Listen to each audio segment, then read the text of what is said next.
So what we're going to make today is we're going to make our all-day slow cooker apple butter, and what we're going to need to do that is you're going to need about 5 pounds of butter, or I'm sorry, 5 pounds of apples. You're going to need ground cinnamon, you're going to need ground cloves, you're going to need a little bit of salt, and you're going to need 4 cups of sugar. So, and of course you're going to need a slow cooker. So what we're going to do is I have 4 cups of sugar measured out. There's 2 in the bowl and there's 2 right there.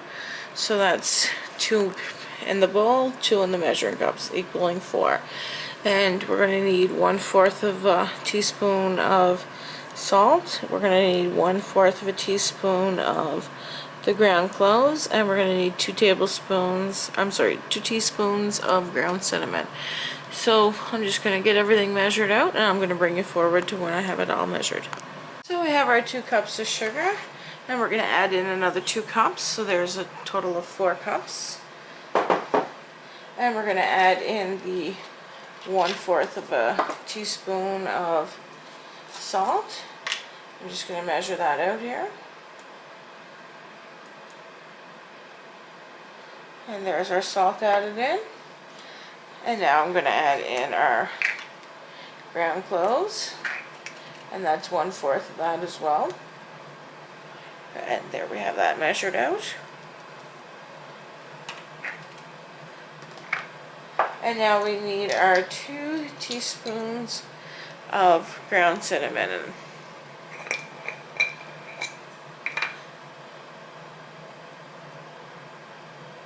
Okay, there's 1.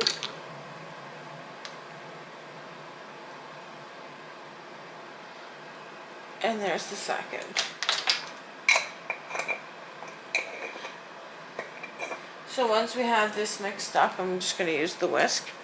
And I'm going to mix it up here. Once we have that mixed thoroughly through, what we're going to do is we're going to put it in on top of the apples that we're going to finely dice. So I'm going to dice the apples and continue to mix this, and I'm going to bring you to when I have that done. So what we're going to do now that we have the mixture mixed up, as you can see we have it mixed up, we're going to cover it in that, and then we're going to mix it thoroughly with the mixing thing. Oh, it smells delicious. And you're going to want to make sure that it's fully mixed and covered. And then what we're going to do is we're going to put the slow cooker on high, and we're going to cook it on high for an hour. And we're going to have it covered, and then we're going to turn it down, and we're going to turn it to low after an hour, and we're going to cook it for 11 more hours. So I'm just going to take it over there, put it on the slow cooker, and bring you back in an hour. So it's in the slow cooker, it's on high, and we're going to cover it up,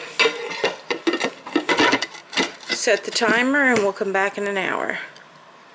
So the timer went off, and it has been on high for an hour, and as you can see it's starting to liquefy. So I'm just going to mix it up a little bit, and at this point what we're going to do is we're actually going to churn it down. We're going to churn it down to low temperature and cook it another 11 hours. So I'm just going to churn it down, and we'll see in a few hours. This is what your banana butter is looking like after 10 hours or so in the slow cooker on low. So what I'm going to do is, because I don't like the chunks, is I'm actually going to take those and liquefy them in my blender. So I'm just going to put them in the blender and show you what that looks like. I'm just taking a slotted spoon, and I'm taking them and putting the scoops in here. And I'm going to liquefy them, that way I can not have the big chunks, and it will speed up cooking it as well. Now if you want to save this step and cut them really fine while you're cutting them up to put in the slow cooker, it will save this step. I didn't do it, so I'm just going to continue to put the rest of them in there, and I'll bring you back once I start it up. So I'm just going to turn this on again.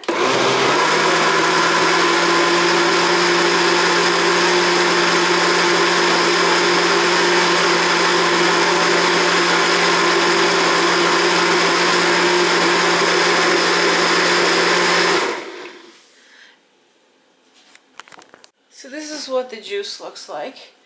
And we're just going to add in the apples now that they've been liquefied.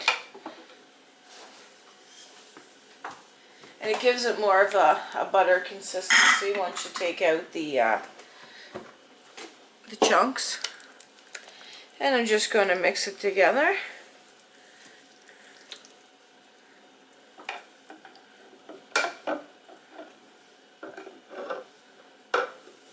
And I'm going to let it cook for a couple of more hours. So I'm going to bring you forward and show you what it looks like in a few hours. And this is the apple butter after it's been cooking for the whole day. And that's why they call it all day long apple butter.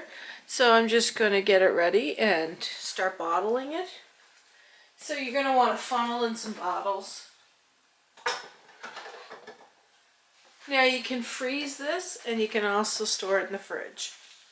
You don't want to leave it on the counter or anything. So as you can see, I have a funnel. I'm just going to get my little spoon here. And I'm going to start bottling it. And I'm going to fill the bottle probably 2/3. Now I have let it cool down because it was pretty hot. And it is supposed to be this color, so don't let that alarm you. And I did leave some chunks, so just going to continue to bottle it. And thanks for watching. Like, subscribe, and don't forget to leave me comments. Let me know how it worked out for you. I love hearing how things worked out for people. So thanks for watching. So I just wanted to quickly show how much apple butter we got out of that. And we had two 500 milliliter jars and a 250. So thanks for watching.